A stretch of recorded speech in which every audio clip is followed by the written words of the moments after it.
Kembali lagi di sini di Import IAI Muda Wilayah Jawa Timur. Masih dengan saya Tiffany. Semoga teman-teman yang nonton nggak bosen ya. Dan narasumber kita masih tetap sama, yaitu Bang Deddy Surahman.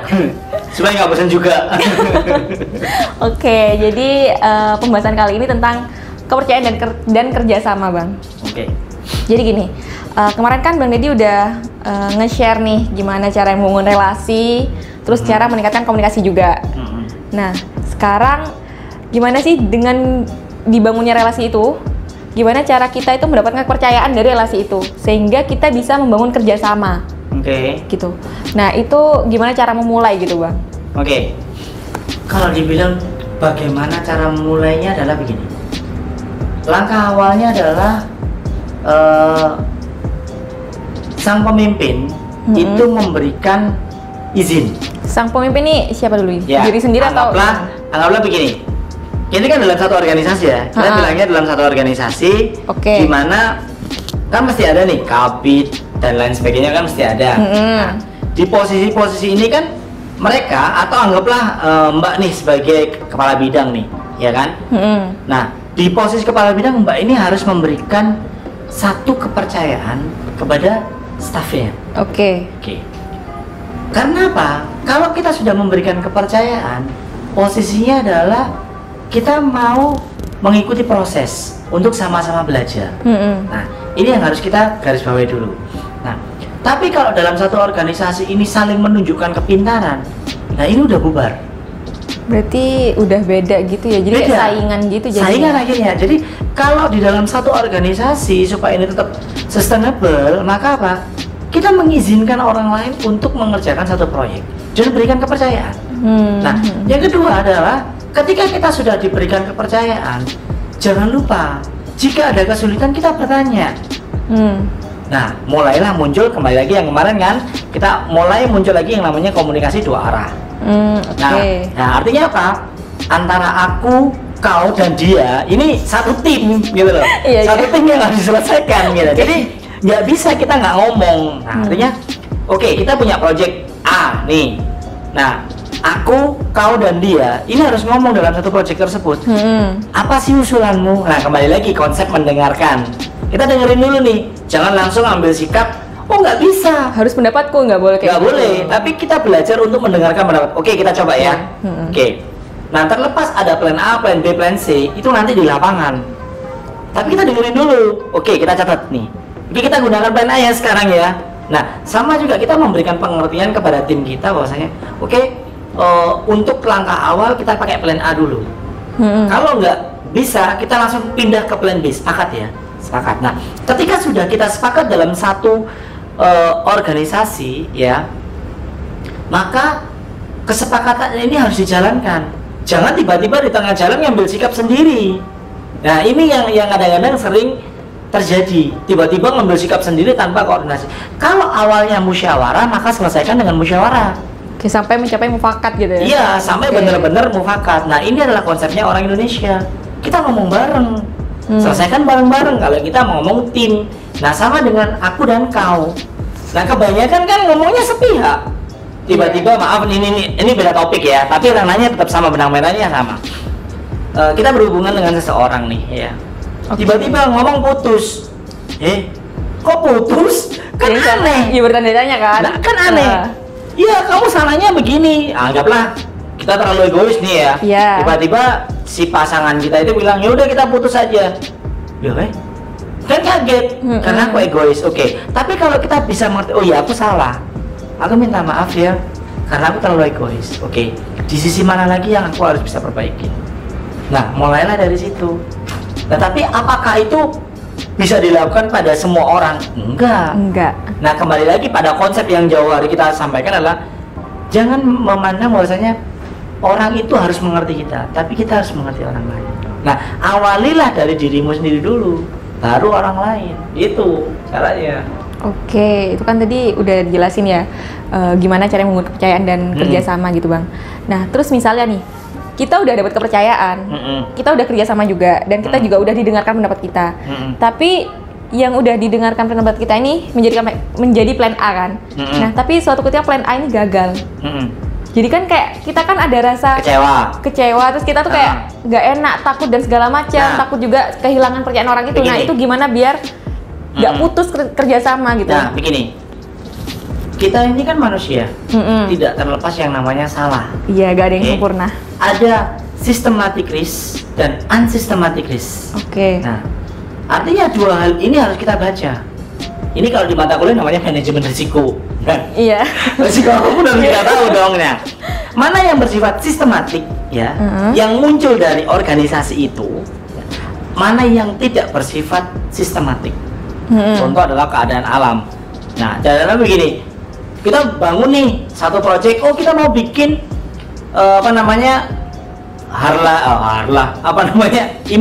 imut ya, artinya imut ini bikin suatu saat nanti, semoga ini tercapai setelah masa corona selesai, kita bikin imut nih, mau bikin konser ya kan, syukuran dan lain sebagainya, kita bikin panggung nih ya kan. Nah, ternyata di saat kita udah pakai plan A, nanti panggungnya posisinya begini. Nah, waktu itu kita kan nggak baca kondisinya alam baik-baik aja. Ternyata hujan deras. Bisa kan? Itu yang tidak kita duga gitu loh. Nah, kalau itu udah hujan deras, nah akhirnya kan macet nih.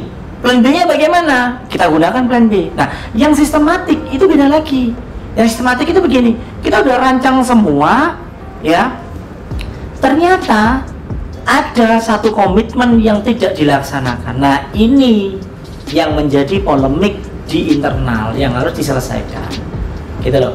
Artinya apa? Ini kan bisa dibaca, tapi kalau alam kan nggak bisa dibaca, ya kan? Contoh yang kedua adalah listriknya tiba-tiba mati. Berarti apa yang salah? Lah, berarti kan kurang daya. Iya. Nah, seharusnya kita udah ngitung dong dari awal. Kenapa kok nggak kita hitung? Nah, ini kan sistematik, gitu loh. Nah, itu harus kita baca di posisi-posisi seperti itu, sehingga apa? Memunculkan saling percaya. Oke, udah nggak apa-apa deh. Coba kita langsung cari jalan keluar secepat mungkin. Nah, ini yang harus dimiliki oleh seorang leader.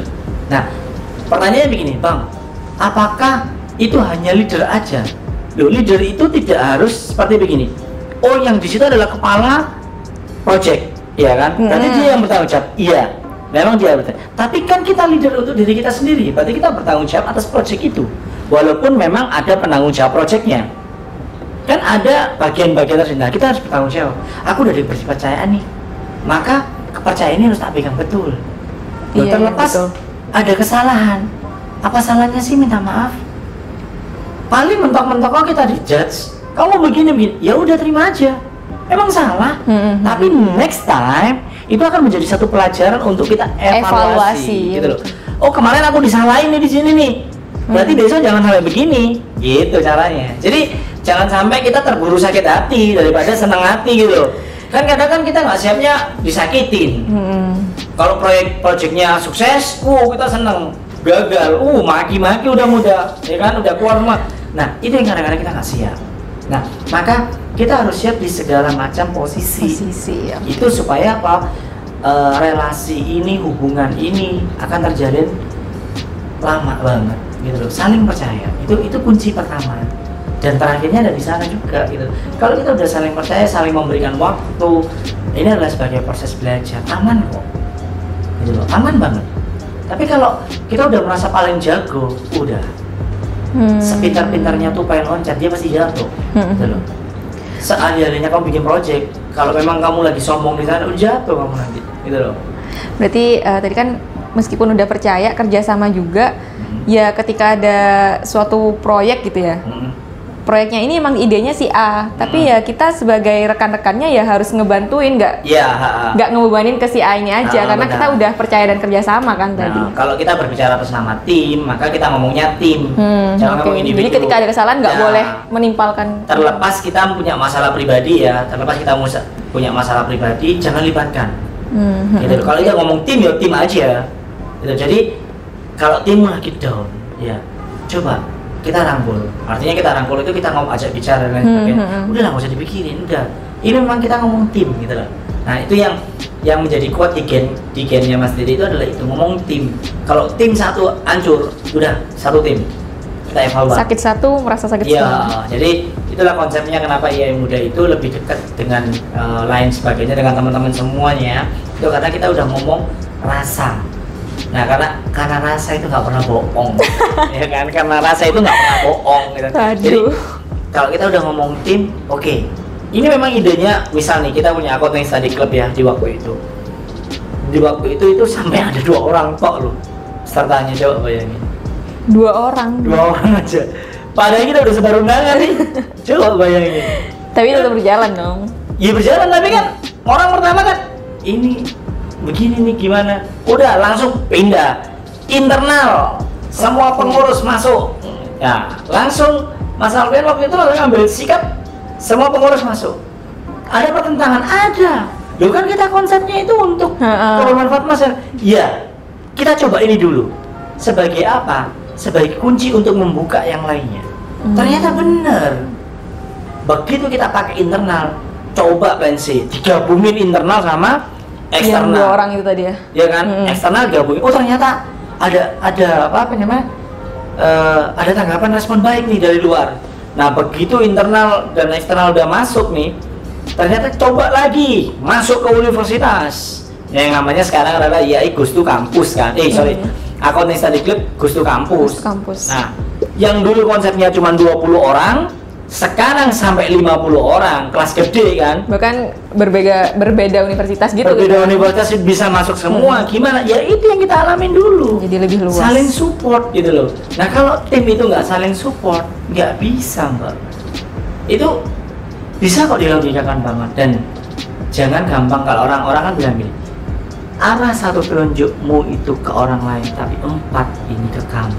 Iya Nah, betul. makanya di filosofinya IAI Muda kenapa salamannya kan begini ya, di kepala begini kan. Nah, artinya kita sebagai leader ya, kita sebagai leader itu mengakui bahwasanya kita banyak salah. Kita meminta maaf dulu dan kita memikirkan setiap kesalahanku atau kesalahan teman-teman ini ada di pundak, ada di kepala saya dan harus saya pikirkan betul. Artinya saya camkan betul untuk perbaikan lagi. Itu masalah filosofinya untuk kita sampai salaman di atas kepala dan lain sebagainya. Gitu. Intinya kalau udah teamwork ya salah satu salah semua, nggak boleh ada yang salahin. Ya itu kuncinya ya. Jadi artinya tetap kalau kita ngomong teamwork, satu roboh, satu semua roboh. Itu sih sebenarnya. Oke, terima kasih banyak Mas Sama-sama, udah berbagi, share pengalaman, share ilmu. Pokoknya intinya enjoy the moment. Enjoy the moment. Itu statement terakhir. Oke. Terima kasih Bang Deddy. Sama-sama Mbak, sama-sama. Dan ini episode terakhir kita. Buat teman-teman, jangan lupa di like, comment, dan subscribe. Terakhir ya Bang, masih ingat nggak? Masih ingat dong. Masih apa nih Bang? Jargon. Iya, betul. Oke, kita jalan dulu sebelum terakhir ya Bang. Oke, siap. Oke, Ikatan Angkutan Indonesia Muda Wilayah Jawa Timur. Muda, berani, berintegritas.